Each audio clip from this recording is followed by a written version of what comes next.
glad that you could come to the library today for Story Hour. This is my friend Freddie. Freddie is a frog, and he likes to say, "Thank you for coming." And do you know why they have their hands out? He likes to shake and say hello to Starla and Jessica and David. Oh, a kiss, my goodness. And Matt and Ned. Can you stretch over here? Good. Oh, a kiss too, my goodness. And Owen and Leslie. Leslie met him yesterday, right? And Michael and Zach. Zach has been here before. We've met. I have stories for you today about animals and friends. Not all animal friends. One is a little girlfriend. And the first one. I love that story. Oh, good. I love this story too. Good. This one is called. This one is called Caps for Sale. It's about a man. Here he is. Here, Myra, sit down, please. And there's the monkeys behind. It's about a man who's a peddler. A peddler is a person that sells things. Well, this peddler sells caps, and he keeps them all on top of his head. It's a story about a peddler and some monkeys. And while I read the story, I need for you to sit all the way down and be very quiet. Shh, and listen as hard as you can. We'll talk when the story's all over. Don't forget to sit all the way down so that everyone can see. It's called Caps for Sale. Once there was a peddler who sold caps, but he wasn't like an ordinary peddler carrying his wares on his back. He carried them on top of his head. First he had on his own checked cap, then a bunch of gray caps, then a bunch of brown caps, then a bunch of blue caps, and on the very top, a bunch of red caps. Do you see his red caps up at the top? Good. One morning he couldn't sell any caps. He walked up the street and he walked down the street calling, "Caps, caps for sale, 50 cents a cap."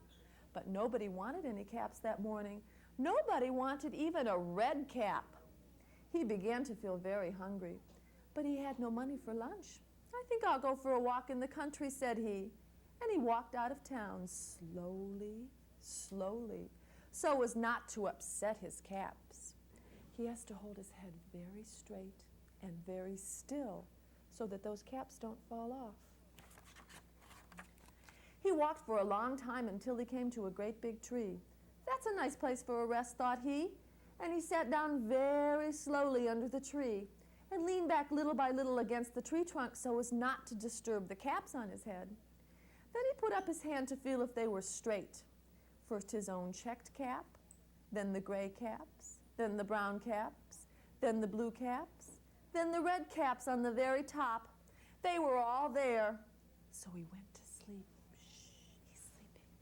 He has to be very still. What would happen if he moved his head to the side? All his caps would fall off, right? He slept for a long, long time. When he woke up, he was refreshed and rested. Uh-oh. Monkeys. What's wrong? No caps. One. Just his cap, you're right. But before standing up, he felt with his hand to make sure his caps were in the right place. And all he felt was his own checked cap. Oh, no. He looked to the right of him. No caps. He looked to the left of him. No caps. He looked in back of him. No caps. He looked behind the tree. No caps. I wonder where they are. Monkeys. Then he looked up into the tree. And what do you think he saw? Monkeys. Now you got it. Monkeys. On every branch of that tree sat a monkey. On every monkey was a gray or a brown or a blue or a red cap. The peddler looked at the monkeys, and the monkeys looked at the peddler. He didn't know what to do. Finally, he spoke to them. "You monkeys, you," he said, shaking a finger at them. Shake your finger with me. "You give me back my caps." But the monkeys only shook their fingers and said, "Tss, tss, tss, tss, tss, tss." Good. This made the peddler very angry. So he shook both hands at them and said, "You monkeys, you give me back my caps." But the monkeys only shook both of their hands back at him and said, "Tss, tss, tss, tss, tss, tss." Now he felt quite angry. He stamped his foot and said, "You monkeys, you better give me back my caps." But the monkeys only stamped their feet back at him and said, "Tss, tss, tss, tss, tss." By this time, the peddler was really very, very angry. He stamped both his feet and shouted, "You monkeys, you must give me back my caps." But the monkeys only stamped both their feet back at him, and what did they say? You're good monkeys, you guys. At last he became so angry that he pulled off his own cap, threw it on the ground, and began to walk away. But then each monkey pulled off his cap. Jessica, I don't have one, sweetheart. Watch what the monkeys do. Pulled off his cap, and all the gray caps, and all the brown caps, and all the blue caps, and all the red caps came flying down out of the tree. A monkey would do what you did. That's right, Ned. Monkeys do just what you do, so they're imitating the peddler. So the peddler picked up his caps and put them back on his head. First his own checked cap, then the gray caps, then the brown caps, then the blue caps, then the red caps on the very top.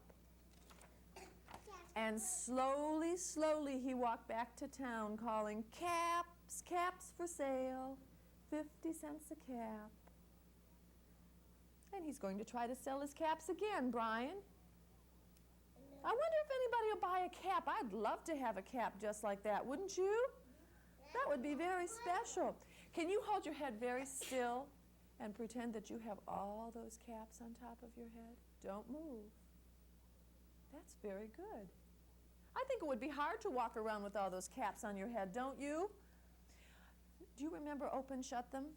Can you hold your hands like this? Oh, Jessica, sure you remember. Hold your hands up like this, Zach. Brian, can you put that name tag on?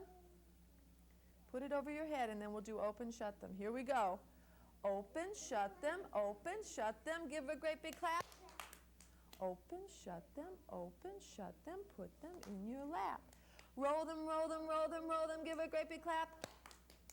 Roll them, put them in your lap. Good, let's do it once more, and everybody say it with me. Open, shut them, give a great big clap. Open, shut them, put them in your lap. Roll them, give a great big clap. Roll them, put them in your lap. Good. I have a story for you now about a bear. It's called Sand Cake. This little bear goes to the beach with his mom and dad. Did you hear this story? I heard the popcorn. Oh, you heard the popcorn story. I'll hold it lower for you, David. This is called Sand Cake, David. One summer day, the bear family went to the beach where they swam and sunned themselves on a blanket. Look, they're all getting a suntan. After a little while, Baby Bear said he felt like doing something else. "If I make you a cake, will you eat it?" he asked Papa Bear. "Sure," said Papa Bear, "if you use flour, milk, and eggs, I'll be happy to eat your cake." "Well, how can you make a sand cake if you have to have flour, milk, and eggs?" Baby Bear looked around. All he could see was sand and water for miles. "How can I find flour and eggs and milk at the beach?" asked Baby Bear. "That's easy," said Papa Bear. "Eggs come from a chicken, milk comes from a cow, and flour comes from wheat." "Well, if it's so easy," said Baby Bear, "then you make a cake with flour, milk, and eggs, and I will eat it." "Okay," said Papa Bear, "I will." And he got up and went down to the water's edge. He picked up a stick that had been washed up on the beach. With that stick, he drew a chicken in the wet sand, and under the chicken, he drew an egg. Then he scooped up the egg with the shovel and put it in Baby Bear's bucket. Then he drew some wheat and ground it up in his hands to make flour. He added the flour to the eggs that were in the bucket. Is it real flour? No. What is it? Sand, right. Next, he drew a cow, and under the cow, a pail of milk. He poured the milk into the bucket with the eggs and the flour. On all of this, he sprinkled some salt from the ocean. A little picture. He's going to get some salt from the water in the ocean, and he sprinkled that in the bucket too. Then Papa Bear drew an oven. Where the oven door was, he dug a big hole and buried the bucket. "Come on," he said to Baby Bear, "let's go for a swim. By the time we come back, the cake will be ready to eat." Uh-oh. What's Baby Bear going to do? He said he was going to eat that cake. What's that cake going to be made out of? Sand. Did you ever eat sand, Brian? I don't think it would taste very good. Well, how did it taste, Starla? Yucky. Yucky? Ooh. All the time that Baby Bear was swimming, he kept wondering, how will I ever be able to eat that cake? When they came out of the water, Papa Bear dug up the bucket and turned it upside down on the beach. The cake was all done. "Well, now," said Papa Bear, "are you going to eat this nice cake that I made for you?" "Sure," said Baby Bear. He picked up a stick and he drew a picture of himself right around the cake. "Here I am, and I've eaten that cake. See it in my stomach?" Uh-oh. Did he really eat the cake? Did he play a trick on Papa Bear? He drew a picture of himself and pretended that that cake was in his stomach, just like Papa had drawn pictures of all those other things to make the cake. Papa Bear laughed and gave Baby Bear a great big hug. "Now I'm hungry too," he said. "Then you can both have some of my cake," said Mama Bear, and she opened the picnic basket. "I made mine with real flour, real milk, and real eggs, and it was delicious." Ooh, wouldn't that taste good right now to have a big piece of cake? Do you like to eat cake, Ned? What kind of cake is the best cake of all? Chocolate. Birthday cake. Ned is right. And cupcake. Oh, cupcakes are good too. Did you just have a birthday, Ned? When is your birthday? I had a birthday already and I turned 3. Oh my goodness. All right, everybody stand up. We need to stretch. Move away from the person next to you so we have a little bit of space to stretch. Can you stretch up high? Can you wiggle your fingers? Shake all over. Can you shake? Good. I have a record that we're going to listen to. It's called Shake Something. I have to put my bear down. All right, why don't you put him down on the rug then? Can you do that, David? Can you make something move up and down? I'm going to make my arms move up and down. What else can I make move up and down, Michael? Do you have any ideas? I can make my whole self move up and down. And also Jump, jump. you can make my feet You can make, up oh, and down. feet are up and down. I can make my leg move up and down. Good. Can you make something move from side to side? Good. Now let's make something move around and around. David, make it move around and around. Good, Starla. Move yourself around and around. Can go up You're and right. down. Now can you shake something? Shake all over. Good. Let's see if we can do it to the record. Does everybody have their space? Here we go, and the name of the record is Shake Something. Nice music, huh, Michael? Can you move your legs like this and clap? Something go up and down. I'm going to move my arms up and down. What else can go up and down, Leslie? Jump up and down, jump, jump, jump. Good jumping. Make something go round and round. Good, you're turning round and round, Matt. Don't get dizzy. Now make your whole self go round and round. Good, Michael. Good, Brian. Can you shake something? What else can I shake? Can I shake my legs? Let's shake our legs and our head. Matt's right. Something that can bend and unbend. Can you bend and unbend your arms? You can bend and unbend your whole body, can't you? How about your legs? Can you bend and unbend your legs? 2 legs. Something that you can twist. I can twist my arm. I can twist both my arms. What else could I twist, Starla? My head? Or my whole body? David? All right, shake something. What should we shake first? Our legs? Now shake your arms. Shake your hair. Back and forth.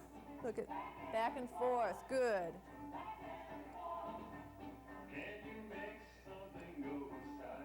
Side to side. One side. Now the other side. Let's make something go very fast. Our hands.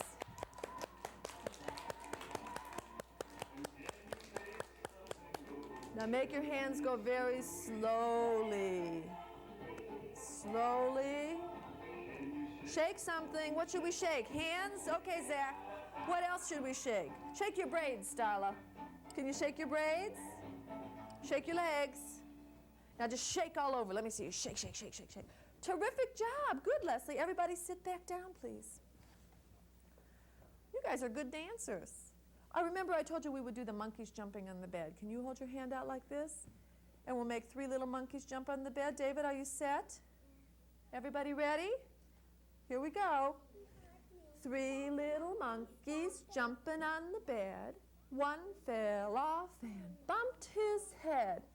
Mama called the doctor and the doctor said, "No more monkeys jumping on the bed." 2 little monkeys jumping on the bed.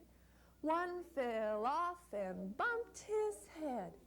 Mama called the doctor and the doctor said, real loud, No more monkeys jumping on the bed. good. One little monkey jumping on the bed.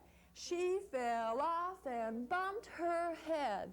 Mama called the doctor and the doctor said real loud, no more monkeys jumping on the bed. No little monkeys jumping on the bed. None fell off and bumped their head. Mama called the doctor and the doctor said, get those monkeys straight to bed. Everybody get ready for another story. Myra, sit flat down. Owen, can you sit back down? Here we go. It's called The Wobbly Tooth. This is my friend Elizabeth Ann, and she has a loose tooth right in the front. Can you all smile and let me see if you lost any teeth yet? Not yet, huh? But my brother did. Did your brother lose a tooth? They get real loose. It's called the wobbly tooth. She tries everything she can think of to get that tooth out, but nothing works. Let's see if she finally gets it out. Elizabeth Ann had a wobbly tooth, but this wobbly tooth was different. This tooth was stubborn, and it wouldn't come out. Elizabeth Ann's mother said not to worry. That tooth just isn't ready to come out yet. But that wobbly tooth bothered Elizabeth Ann. She decided to get rid of it. She tried jiggling the tooth with her fingers, but it wouldn't come out. She tried brushing with her daddy's electric toothbrush with the extra stiff bristles until her arms shook. But that tooth wouldn't come out. Sit down, Brian, so that Ned can see. She tried hopping up and down with stiff knees, but it wouldn't come out. She tried turning cartwheels across the front lawn until she got dizzy, but it wouldn't come out. She even tried munching on her favorite chewy, nutty, nougat and caramel-covered chocolate bar, but it wouldn't come out. Elizabeth Ann sat sadly on her doorstep. She had run out of ideas. Maybe her mother was right. That tooth just wasn't ready to come out. So Elizabeth Ann decided that she would forget all about that old wobbly tooth and just not think about it. She took her best book about wild horses from the bookshelf near her bed and started to read. But her tongue kept remembering that wobbly tooth and kept sneaking over to touch it. She put the book away. Can you touch your tooth with your tongue? That's what Elizabeth Ann's tongue kept doing. She chewed some bubble gum, only in the left side of her mouth, of course, as she climbed on the old jungle gym in the backyard. But she couldn't blow anything better than a lopsided bubble. She threw the gum in the garbage can. She sang her private little tra-la-la song as she roller skated up and down her front sidewalk. The tras were just fine, but the la-la-las kept bumping into that old wobbly tooth. Look at what she... Elizabeth Ann put her skates back in the hall closet. She sighed. She couldn't forget that tooth no matter what she did. So when Jane came over to ask her to join in a baseball game, Elizabeth Ann said, "Great, let's play baseball." David, watch, they're going to play baseball. She loved playing baseball with her friends. She liked the smell of her leather glove. She liked the lovely thud that meant she'd made a good catch. And she especially liked to hit the ball so hard that it flew over the hedge right into her neighbor's yard. Boom. Uh-oh, I hope it doesn't hit that lady. It was a tough game. First one team scored a run and then the other. Elizabeth Ann was so busy trying to help her team that she even forgot about forgetting. And she forgot all about her tooth. In the first inning, she just missed tagging a runner out at third base. Later, she hit a fly ball right to the center fielder. By the last inning, her team was still losing by 1 run. Surely she could score a run to tie the game. She stepped up to the plate and grabbed the bat. The first pitch whizzed by before she could even swing. When the next pitch came, she was ready. Think she's going to hit it, Zach? Crack went the ball when she hit it. It sailed right past first base, and so did Elizabeth Ann. On the ball flew, and on ran Elizabeth Ann. She touched second base and then third. She headed right towards home plate, and she saw the ball coming. Uh-oh, she better hurry up or she's going to be out. She raced faster and faster and faster, and finally she slid into home plate in a cloud of dust. Uh-oh, but the ball got there first. She was out. Elizabeth Ann sat panting and dusty and feeling very disappointed. What a day. Nothing seemed to go right. She's out and didn't score a run. She's out at home plate. What a day. Nothing seemed to go right, and now she couldn't even get her run. She grinned weakly at her teammates. "I tried," she said, but Jane cried, "Look!" Elizabeth Ann looked at everyone else, but they were looking at her. Elizabeth Ann has lost a tooth. Elizabeth Ann's tongue flitted over to feel her tooth. There was nothing there but a hole instead. That wobbly tooth was gone. Gee, I wonder when it came out. When she was running, right. She smiled. It must have been ready to come out at last. I do have another story for you. It's called Monkey Face. I'm going to show it to you on my flannel board. One morning in school, Monkey painted a picture of his mother.